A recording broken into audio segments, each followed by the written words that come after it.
Hello students, आज हम study करने वाले हैं कि सॉल्यूशन फेज में एडसॉर्प्शन कैसे होता है एंड यूजेस ऑफ एडसॉर्प्शन यानी कि एप्लीकेशन ऑफ एडसॉर्प्शन।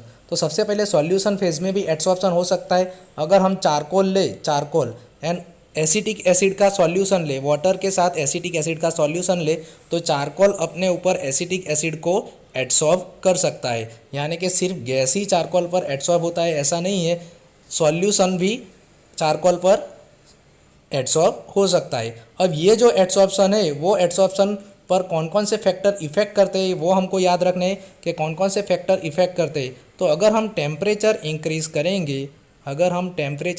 करेंगे तो एडसॉर्प्शन डिक्रीज़ होगा। अगर हम टेम्परेचर इंक्रीज़ करेंगे तो एडसॉर्प्शन डिक्रीज़ होगा। दूसरा है सरफेस एरिया। तो अगर हम सरफेस एरिया एब्सॉर्बन लिखा है लेकिन एब्सॉर्बन नहीं, एडसॉर्बन का अगर हम सरफेस एरिया इंक्रीज करेंगे तो एडसॉर्प्शन इंक्रीज होगा, तो भी एडसॉर्प्शन इंक्रीज होगा। ये तो हमको पता ही है कि सरफेस एरिया प्रोपोर्शनल है, यानी कि जितना सरफेस एरिया बढ़ेगा उतना एडसॉर्प्शन बढ़ेगा। तीसरा है concentration of solute and solution उस पर भी डिपेंड करता है। अगर ज़्यादा होगी तो ज़्यादा एडसॉर्प्शन होगा। एंड चौथा हमको मालूम है नेचर, किसके नेचर, दोनों एडसॉर्बेंट एंड एडसॉर्बेंट दोनों के नेचर पे डिपेंड करता है। अब इसका फॉर्मूला क्या आएगा, तो जो हमने आगे फ्रोनलिच इक्वेशन जो हमने गैसियस स्टेट में लिखा था वही आएगा इसमें भी फॉर्मूला, लेकिन प्रेशर के बदले यहाँ कॉन्सेंट्रेशन आएगा। तो x/m इज इक्वल टू के कॉन्सेंट्रेशन की 1/n, C की 1/n, उसमें थी P की 1/n, यहाँ आएगी कॉन्सेंट्रेशन की 1/n। अब उसका लॉग लेंगे तो सेम वही, दूसरा कुछ अलग नहीं है, बाकी सभी सेम ही है। लॉग लेंगे तो log x/m is equal to log k plus 1/n log c। इसका अगर हम ग्राफ ड्रॉ करेंगे तो उसके ऊपर से हमको स्लोप एंड इंटरसेप्ट मिल जाएगा। बाकी सभी सेम ही है थियरी में, सिर्फ हमको याद रखना है कि यहाँ प्रेशर के बदले कॉन्सेंट्रेशन C आएगा। जहाँ प्रेशर था, गैसियस स्टेट में प्रेशर होता है, तो यहाँ सॉल्यूशन फेज में कॉन्सेंट्रेशन होती है। अब हम स्टडी करेंगे कि एडसॉर्प्शन कहाँ यूज़ होता है, यानी कि एप्लीकेशन ऑफ एडसॉर्प्शन।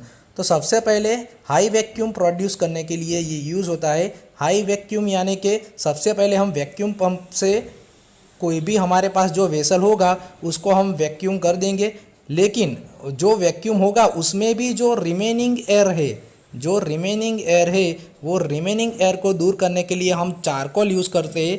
तो चारकोल पर जो रिमेनिंग एयर होगी वो एडसॉर्ब हो जाएगी, यानी कि जो रिमेनिंग एयर होगी वो भी निकल जाएगी, यानी कि हाई वैक्यूम हमको मिल जाएगा।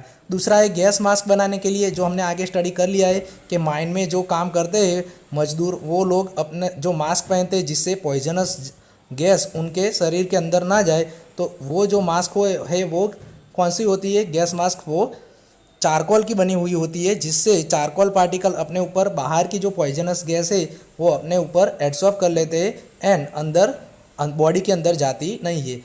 कंट्रोल ह्यूमिडिटी कम करने के लिए हम सिलिका एंड एल्यूमिनियम यूज़ कर सकते हैं।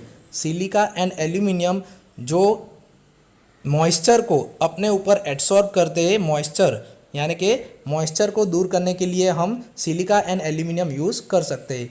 Removal of colouring matter from solution, यानी कि कोई सॉल्यूशन में से अगर हमको कलर रिमूव करना हो तो उसके अंदर भी अगर हम चारकोल, जैसे कि हमारे पास शुगर का सॉल्यूशन है एंड वो शुगर पीली शुगर है जो पीली पड़ गई है, तो वो जो पीला कलर है शुगर का वो रिमूव करने के लिए हम चारकोल यूज़ करें तो चारकोल ऊपर वो कलर आ जाएगा, यानी कि removal of colouring matter from solution में से कलर रिमूव करने के लिए हम यूज़ कर सकते हैं।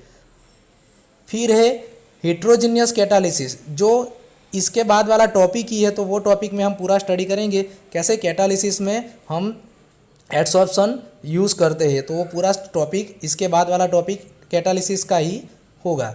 सेपरेशन ऑफ इनर्ट गैस को सेपरेट करने के लिए भी इनर्ट गैस को सेपरेट करने के लिए भी हम एडसॉर्प्शन मेथड यूज़ कर सकते हैं।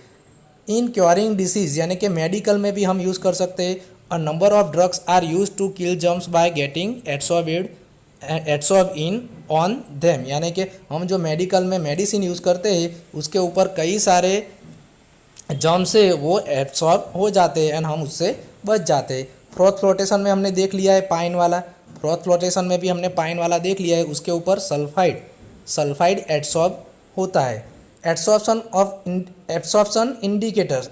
इंडिकेटर बनाने के लिए, जैसे कि डाई बनाने के लिए हम यूज़ करते हैं, कई सारी डाई बनती है, वो डाई बनाने के लिए हम एड्सॉर्प्शन मेथड यूज़ करते हैं। एंड क्रोमेटोग्राफिक एनालिसिस, ये भी हम पूरा स्टडी कर चुके हैं कि क्रोमेटोग्राफी में भी एड्सॉर्प्शन ही होता है। कई सारे, जैसे कि हमारे पास स्याही है, वो स्याही अगर हम वाटर के अंदर डालें, फिर वो वाटर के अंदर से स्याही पूरी रिमूव करनी है, तो जो अलग अलग कलर है वो अलग अलग जगह रिमूव हो गए, एड्सॉर्ब हो गए, तो वो जो पूरी एनालिसिस है जो कलर वाली, उसको हम बोलते हैं क्रोमेटोग्राफिक। तो क्रोमेटोग्राफिक एनालिसिस करने के लिए भी एड्सॉर्प्शन यूज़ होता है।